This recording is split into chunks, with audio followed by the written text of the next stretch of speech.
The Last of Us Season 2 Episode 2. An opening dream sequence serves as a reminder of why Abby is so vengeful. We also get to spend a little more time with the group that agreed to help Abby on her revenge quest: Owen, Nora, Manny and Mel. From their ski lodge area, they can see that Joel's settlement of Jackson Hole is more fortified than they first thought. Down in Jackson Hole it is a different story, with hangovers rife.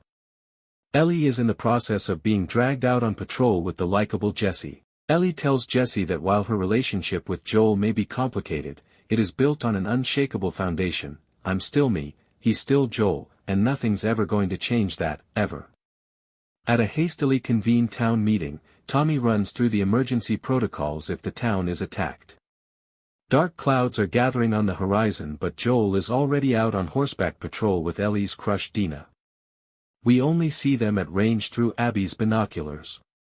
Her hurried attempts to intercept them lead her down a slippery slope into a frozen field of infected. But soon the agitated horde, most of whom seem to have been preserved in the early stages of cordyceps infection, begins scrambling out of the slush to snack on Abby.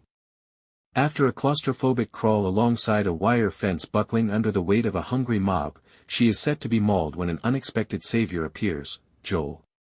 Presumably he must have questions about this young woman who emerged from the snowstorm. But his admirable first instinct is to bundle her into the temporary refuge of a copper mine. Now that a gigantic avalanche of infected is active, they home in on a new target, Jackson Hole itself.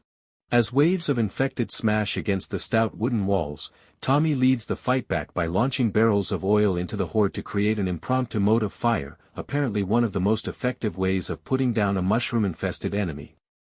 But the infected are now smart enough to seek out a weak point in the town's defenses, and before long a big boy bloater has smashed through the wall.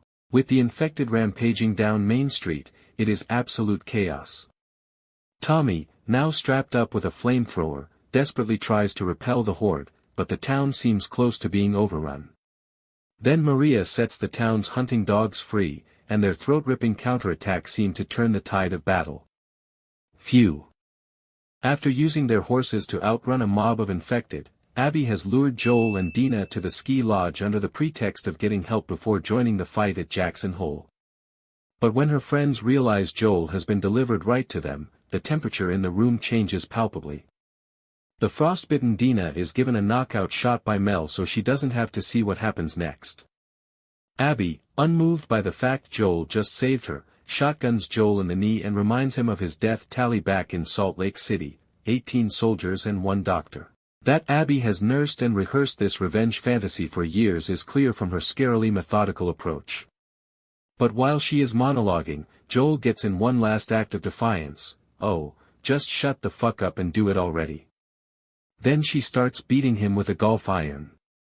It is bloodthirsty stuff, made all the more upsetting when Ellie bursts in for a last-ditch rescue attempt.